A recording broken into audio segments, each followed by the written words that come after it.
올 시즌 토트넘의 공격수 자원은 손흥민, 솔랑케, 히샬리송, 텔, 베르너, 오드베르, 무어, 존슨, 클루셉스키 무려 9명이었습니다. 과거의 라이벌이었던 아스날은 유망주를 제외하고 6명입니다. 사카, 제주스, 마르티넬리, 트로사르, 하베르츠, 스털링. 현존 1위 팀 리버풀은 디아즈, 누네즈, 살라, 키에사, 각포, 조타 이렇게 6명입니다. 다른 빅클럽들도 공격수 자원은 6명 정도라고 보면 토트넘은 3명이 더 많습니다. 그리고 그랬던 이유는 평균 6명은 있어야 하는데 부상자가 속출하다 보니까 유망주, 임대 다 끌어오면서 활용했다 보니 9명인 겁니다. 다른 팀들도 비슷한 상황입니다. 남의 팀 유망주까지 파악을 하지 않은 것 뿐이죠. 네. 프리미어리그에서는 엔트리가 20명이기 때문에 골키퍼 2명, 그리고 포백, 그리고 미드필더 3명, 공격수 3명 하면 보통 엔트리에는 멀티 포지션 감안해서 공격수는 5명에서 6명이 명단에 오르게 됩니다. 그럼 딱 그 숫자로만 시즌을 치르느냐? 절대 그럴 수 없죠. 경기 스케줄이 주중에 있을 수 있고 강팀은 경기 수가 많고 부상이 생기고 선수가 쉬는 건 당연하기 때문에 이 외의 선수들이 대기를 하고 있고 함께 훈련도 같이 합니다. 토트넘의 상황을 한번 좁혀보면 손흥민이 다음 시즌 우선 떠나죠. 네, 떠나야 하죠. 그럼 8명, 베르너 방출 확정이죠. 그럼 7명, 테를 영입하면서 히샬리송 입지 더 흔들려 있죠. 그럼 6명.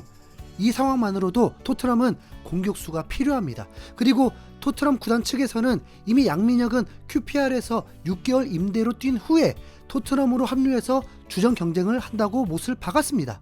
그때 되면 양민혁은 18살 선수가 아닌 19살 선수입니다.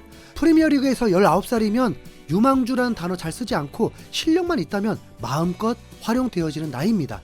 베르너 같은 선수도 토트넘에 소속되어 있었고 언젠가는 폭발하겠지 기다리곤 했는데 1년 6개월 동안 죽음만 몽땅 받아먹었습니다.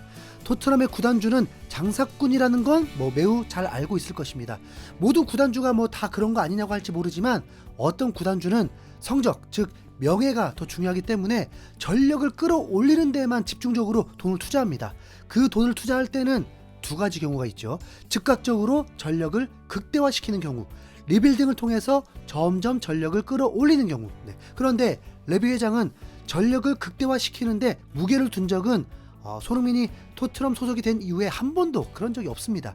그랬다면 세계 최고 공격수 30살 선수를 뮌헨으로 떠나는 걸 그냥 둘 리가 없겠죠.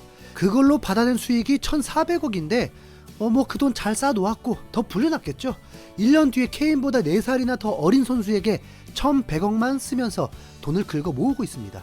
레비 회장이 선수들의 출전을 정하진 않지만 레비 회장이 선수를 제공합니다. 제공한 선수들 중에 감독이 판단해서 유망주든 이 종류가 비싸지 않으면서 가능성 있는 선수를 정해서 경기에서 도움이 되게 하고 도움이 될수록 가치가 올라가면서 선수로도 수익을 내는 거죠. 그 가운데 양민혁도 있습니다. 양민혁과 마티스 텔은 딱 1살 차이입니다. 1살 차이인데 양민혁의 이적료는 60억, 마티스 텔의 이적료는 900억입니다. 양민혁의 연봉은 3억에서 4억 정도, 그러니까 월 3천 정도입니다. 마티스 텔은 월 5억 정도입니다. 그러면 텔이 양민혁보다 얼만큼이나 잘해야 하는 건가요? 이 정도는 되겠죠. 만약 똑같은 출전 시간이라고 할 때 양민혁이 시즌 전체에 한 골 넣어도 텔은 10골 이상은 넣어야 될 것 같잖아요. 그만큼 텔이 양민혁보다 훨씬 잘하는 선수라고 느껴야 하잖아요. 엔지 감독도 그런 뉘앙스를 풍겼습니다. 좋게 말해서 양민혁이 가능성이 있는 선수라는 것만 동의할 뿐 그는 아직 여기 수준이 아니라고 했습니다. 그러면서 텔과 비교할 때 살짝 비웃듯이 텔은 바이에른 뮌헨에서 뛰고 있던 선수라고 했습니다. 뭔가 출신이 실력보다 더 중요한 듯 말입니다. 실제로 텔은 임대로 온 지 며칠 만에 바로 경기에 투입이 되었고 그 다음 경기는 선발 출전까지 기회를 받았습니다. 이미 무엇보다 낫다는 결론까지 낸 걸로 보입니다. 그런데 현지 팬들조차 전혀 동의하지 않습니다. 텔을 영입할 때부터 반신반의 했었고요. 막상 텔의 플레이를 보니까 더 확신하고 있는 상황입니다. 반대로 양민혁이 QPR에서 활약하는 걸 보고 왜 떠나보냈냐고 엔지 감독에게 질문도 했었고 팬들은 커뮤니티를 통해서 양민혁의 활약상을 하이라이트로 올리기도 하고 이번에 어시스트를 올렸을 때도 매우 기대되는 선수라면서 극찬하고 있습니다. 양민혁의 신체 능력과 체력은 이미 일부 리그에서 뛰어도 문제가 없어 보여 NG가 지금 무슨 짓을 한 거지? 텔이 민혁보다 낫다고 NG가 그렇게 말한 거지? 무엇보다 그는 자신감이 넘친다. 제2의 손흥민. 18살에 몸싸움까지 완벽한 선수는 없어. 지금도 충분해. 기대된다. 임대는 큰 도움이 될 거야. 90분 풀타임을 기대하지 마. 그는 30분만 뛰어도 충분해. 이제 곧 19살이 될 뿐이잖아. 그는 드리블보다 슈팅이 더 장점인 선수야. 그를 정기적으로 출전시킨다면 곧 골도 나올 거야. 물론 텔과 양민혁은 경기 스타일도 좀 다르고 포지션도 다를 수 있습니다. 그럼 이 선수는 어때요? 베르너. 풋볼 런던에서는 포스테코글루 감독과 토트넘은 향후 수년간 팀에 도움이 될 영입을 이미 완료했을 수 있다. 토트넘 유망주 양민혁은 QPR에서 첫 어시스트를 기록하며 임대 생활을 매우 유망하게 시작했다. 양민혁은 QPR 임대 4경기 만에 이미 극찬을 받고 있다. 처음 3경기에서 교체로 출전한 후 처음으로 선발 출전한 양민혁은 쉐이르의 2번째 골을 어시스트했다. 챔피언십처럼 피지컬적으로 뛰어난 리그에서 영국 축구를 처음 접한 양민혁이 어떻게 적응할지 의문이 제기됐지만 양민혁은 이미 그 질문 중 일부에 답한 듯하다. 전혀 어색해 보이지 않는다. 스피드, 개인기, 공을 다루는 능력으로 돋보이는 강원의 전 에이스였던 양민혁은 경험 많은 챔피언십 선수들을 상대로 피지컬적으로 잘 대처하고 있다. 공격적인 능력으로 상대에게 진정한 문제를 일으키는 측면에서도 그렇다. 양민혁은 QPR 임대 후 최고의 모습을 보여줬다. 토트넘에서 지켜보던 사람들의 눈을 사로잡았을 것이다. 7월 초 토트넘으로 돌아온다면 양민혁은 포스테코글루 감독 눈길을 사로잡아 여름 친선 경기에서 많은 기회를 받을 것이다. 이미 구단에서는 티모 베르너의 임대 기간을 더 연장하기 어렵다고 보고 있다. 이에 따라 이번 여름 양민혁이 1군 경쟁 순위에서 한 단계 더 올라갈 것이다. 총 120분만 뛰고도 QPR에서 즉각적인 인상을 남긴 양민혁은 토트넘에서도 자신의 이름을 알리고 싶어한다. 지금부터 5월까지 어떤 활약을 보여주느냐가 그 꿈을 이루는 데 중요한 요인이 될 것이다 라면서 독일 분데스리가 올해의 팀에도 선정됐던 베르너를 제치고 1군에 정착할 거라고 내다봤습니다. 자, 베르너가 연봉이 140억입니다. 앞서 언급한 양민혁은요 3억이에요. 레비 웃음꽃 피는 얼굴 그려지십니까?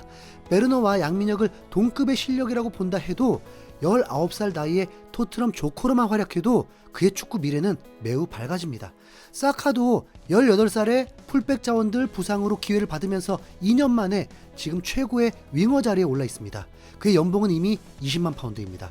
스펜스는 콘테에게 외면받고 토트넘에서 내쳐지기 직전에 NG 감독 만나면서 기회를 받더니 이미 대활약 전에 재계약까지 해버리면서 손해를 본 상황입니다. 레비만 더 좋을 일 시켜놨죠. 스펜스가 인정받게 된 건 태도의 변화였습니다. 한국인 양민혁은 그런 거 걱정할 필요도 없죠. 양민혁이 활약을 할수록 레비 회장만 좋을 거라는 거. 거기다 내년에 나고야 아시안 게임을 생각하면 이미 출전은 확정적이죠. 손흥민도 토트넘의 배려로 출전했으니까요. 그럼 그 다음은 바로 재계약이 될 것입니다. 양민혁을 이렇게 높게 평가한 것은 QPR에서 실제 경기하는 걸 보니까 정말 다르더라라고 판단한 것입니다. 4경기 만에 선발 출전을 하더니 후반 12분 사이토 코키가 머리로 연결한 패스를 받아서 양민혁이 빠르게 드리블 돌파를 시도했고 이때 상대 수비에게 밀릴 줄 알았는데 오히려 더 저돌적으로 이겨내면서 찬스를 잡고 컷백 패스를 올리면서 공격 포인트까지 올렸죠.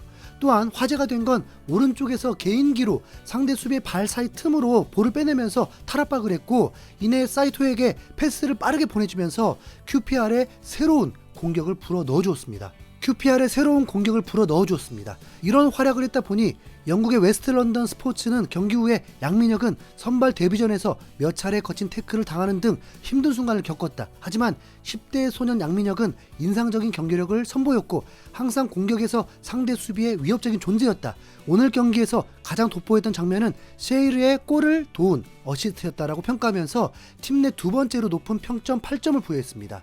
마르티 시푸엔테스 QPR 감독은 폴 스미스가 무릎에 약간의 부상이 있었지만 우리는 양민혁이 선발로 팀에 뭘 보여줄 수 있는지 지켜볼 기회라고 판단했다. 양민혁은 정말 훌륭한 활약을 펼쳤다.